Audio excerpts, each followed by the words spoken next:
करके? सबसे पहले तो हम अपने मुमरा शहर के जितने भी पत्रकार हैं, कुछ लतखोर और चाटू और ब्लैकमेलर हफ्ताखोरों को छोड़ करके बाकी हमारे मुमरा शहर के जितने पत्रकार हैं, senior junior print media digital media, सबका मैं शुक्रगुजार हूँ कि हम सब मिल करके आए। और यहाँ पर जिस तरीके से हम लोगों को अपमानित किया था सैफ पठान ने, MIM के वरिष्ठ पदाधिकारी हैं, हम लोगों ने शिकायत की यहाँ पर। और हमारा जो नेतृत्व कर रहे थे पत्रकारों का रफ़ीक कामदार, मैं था और भी पत्रकार थे, और ख़ासकर जिन्होंने हिम्मत जुटाई और डेयरिंग का काम किया और सच्चाई के साथ खड़े रहे, वो हैं हमारे अरफात भाई। और इन्होंने FIR दर्ज कराया है, कई धाराओं के तहत मुकदमा दर्ज हुआ है सैफ पठान पे। जिस तरीके से उन्होंने पत्रकारों पर जो है ब्लैकमेलिंग, हफ्ताखोरी उनका इशारा था और चैनल पे आकर के कहा था, तो अब ये जंग शुरू हो चुकी है, यहाँ पर रुकेगी नहीं। जो भी नेता शहर का अगर पत्रकारों के बारे में इसी तरीके से अभद्र और गलत टिप्पणी करेगा तो उसका अंजाम यही होगा। शहर के पत्रकार एकजुट। आपने जो है MIM के सैफ पठान के खिलाफ FIR दर्ज करी, क्या बताएंगे इसको लेकर?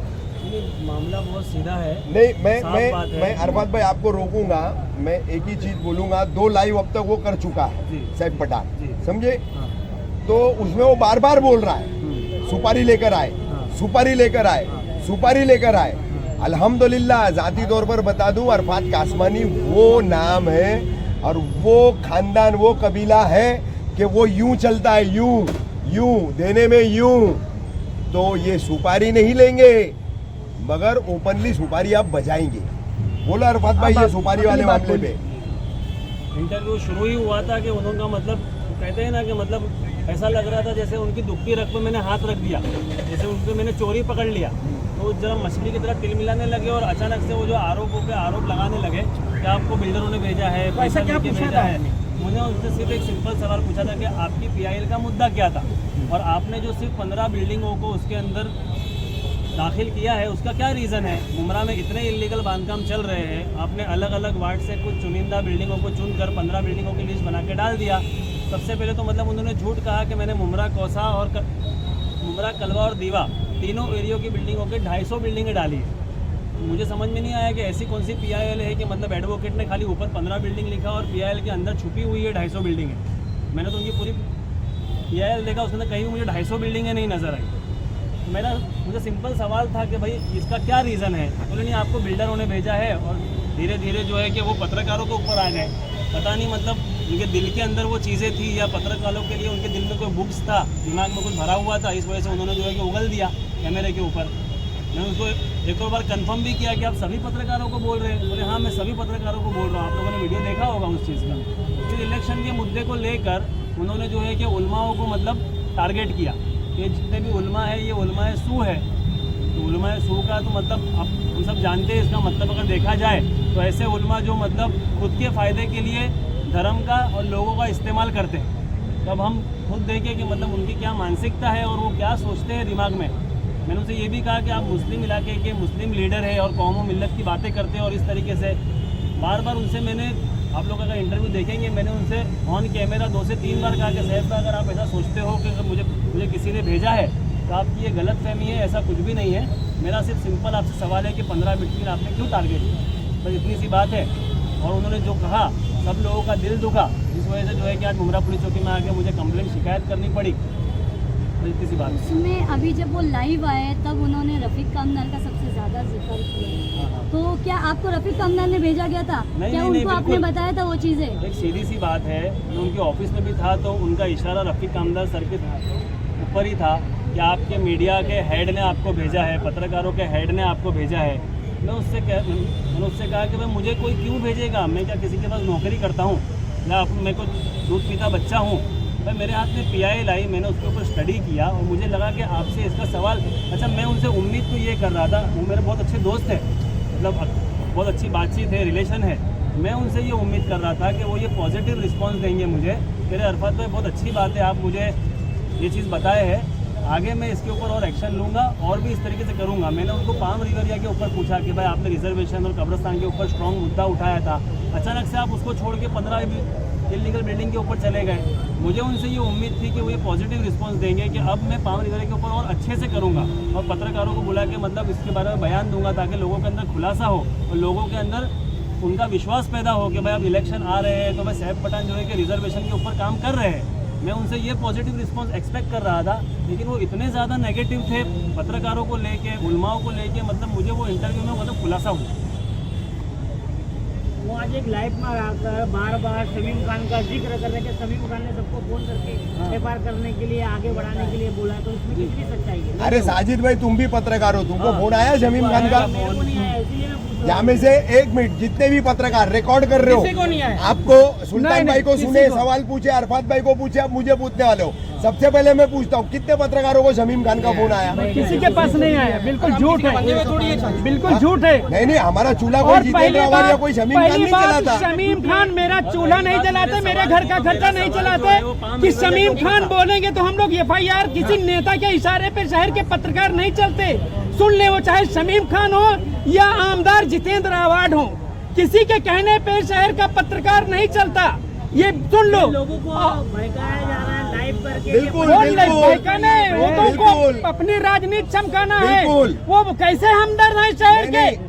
अभी देखिए, मैं एक मुद्दा यहाँ पर आप लोगों को बोलूंगा। सिर्फ वो बहुत बात कर रहे हैं कि 74 MLD पानी और रिक्वायरमेंट इतना MLD पानी, तो आपको उसके लिए इलीगल के खिलाफ जाना है ना, तो यहाँ पर 2 पॉइंट है। आपको इलीगल के खिलाफ जाना है तो आपने ठाणे मनपा के अंतर्गत आने वाली 9 के 9 प्रभाग समितियां क्यों नहीं ली? भाई, कल कांग्रेस के विक्रांत चौहान ने परसों प्रेस कॉन्फ्रेंस लेकर के बताया येऊर में 175 इलीगल बंगले मंत्रियों के और नेताओं के बने। क्यों सैफ पठान चुप है उस पे? पालकुम, माझीवाड़ा, मानपाड़ा, कापुर बावड़ी, घोड़बंदर रोड का जो हीरानंदानी माँ का कोठारी कंपाउंड, आपका दादाजी कोंडदेव स्टेडियम, कोपरी, कहाँ इलीगल नहीं बन रहा है? दीवा में बन रहा है।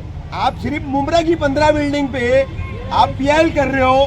मुसलमानों के मकानों को उजाड़ने की बात करके आप मुस्लिम पार्टी के रहबर मुसलमानों के बनने का दावा। कौन सी नेतागिरी कौन है? सी नेतागिरी है? 15 इमारत टूटेगी और उसमें रहने वाले गरीब बेचारे कहाँ जाएंगे? तुम एमआईएम के नेता हो, शहर को बसाने आए हो कि उजाड़ने आए हो सैफ पठान? अब देखो, यहाँ पर हमारा एक ही मुद्दा है। यहाँ पर मुमरा कौसा के तमाम जितने लोग रहते, मुझे तकरीबन 40 साल हो रहा है इस शहर के अंदर।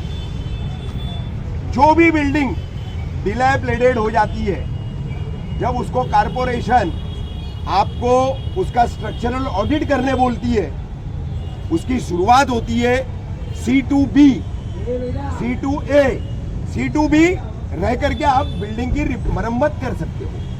C2A खाली करके मरम्मत करना है। जब आपकी बिल्डिंग C1 में चली गई तो उसको पूरा पुल डाउन करना पड़ता है। आप रह भी नहीं सकते, रह करके मरम्मत भी नहीं कर सकते। अब हमारे शहर में कुछ बिल्डिंग है फिलहाल जिनका काम चल रहा है, जिनमें 35-35 साल उन बिल्डिंगों को हो गया। सब लोअर मिडिल क्लास लोग हैं, उनके पास जो है नया फ्लैट खरीदने का पैसा नहीं है। रोज बंबई जाकर के कमाने वाले, बाहर जाकर के कमाने वाले, छोटा मोटा धंधा करने वाले लोग हैं। अब ऐसे सैकड़ों परिवार हैं। आप बिल्डिंग तुड़वाओ और उन सैकड़ों परिवारों को अपना घर मकान दे दो, करो पीएल आप, कोई मना नहीं कर रहा आपको। लेकिन पुरानी इमारत जिसके पुनर्विकास का या जिसके रीडेवलपमेंट का कोई लीगल जब प्रोविजन नहीं है, तो वो बेचारा फ्लैट में रहने वाला गरीब आदमी, उस बिल्डिंग के तमाम लोग जो है वो किसी बिल्डर को अप्रोच करते हैं कि भाई कंस्ट्रक्शन कॉस्ट कम से कम लेकर के हमको हमारी बिल्डिंग बना करके दे। अब जाहिर सी बात है, वो बिल्डर वो काम करेगा तो 2-1 फ्लोर वो बढ़ा करके अपना कुछ तो लागत का फायदा निकालेगा, उसके बगैर तो वो काम करेगा नहीं। अलग एलानिया खुलेआम मैं बोल रहा हूँ। तो इस तरह से जो डिलैपिडेटेड बिल्डिंगों का रीडेवलपमेंट का काम चल रहा है, जिसमें 35 साल से इस शहर में रहने वाला मुसलमान, हिंदू दोनों समाज के लोग हैं, उसमें दोनों समाज के लोग हैं, लेकिन उसमें अक्सरियत यानी तादाद ज्यादा मुसलमानों की है। तो ये एमआईएम के नेता बनके मुसलमानों को उजाड़ने की बात कर रहा है। व्यक्तिगत आरोप प्रत्यारोप की बात है तो साहब आ जाइए, कभी भी डिबेट कर लेंगे। मेरे भाई हनीफ कामदार सबको पता है। उनसे ले गए थे कब्रिस्तान के रिजर्वेशन के घोटाले के पेपर, क्या किए? आओ लाइव आकर के बताओ ना क्या किए। क्या उसको रिजल्ट ओरिएंटेड काम किया आपने? कितना आप उसके ऊपर हाई कोर्ट गए, जो बातें कर रहे थे मैं जाऊंगा मैं करूंगा, क्यों नहीं किए भाई आपने? क्या वजह थी? ऐसे तो कई पेपर आपने लोगों से लिए और उसको थप्पी बांध करके आपने उसको सिर्फ सेकने का काम किया। क्यों किया? उसकी वजह तुमको मालूम। हम बेतुके इल्जाम नहीं लगाएंगे, हम बेतुके इल्जाम नहीं लगाएंगे। आपको इतना लग रहा है भाई 2025 चल रहा है, 2012 में आपने खुद ने संजय नगर में बिल्डिंग बनाई आपके छोटे भाई इमरान के नाम से, इमरान के नाम से बनाई ना, उसी के नाम से एग्रीमेंट दिए, उसी के नाम से सब कुछ दिया। जाति तौर पर या व्यक्तिगत तौर पर साहब आप जाओगे तो ओके, नाउ ये जंग शुरू हो चुकी है और इसको पाए तकमील तक हम पहुंचाएंगे। अल्लाह हाफ़िज़।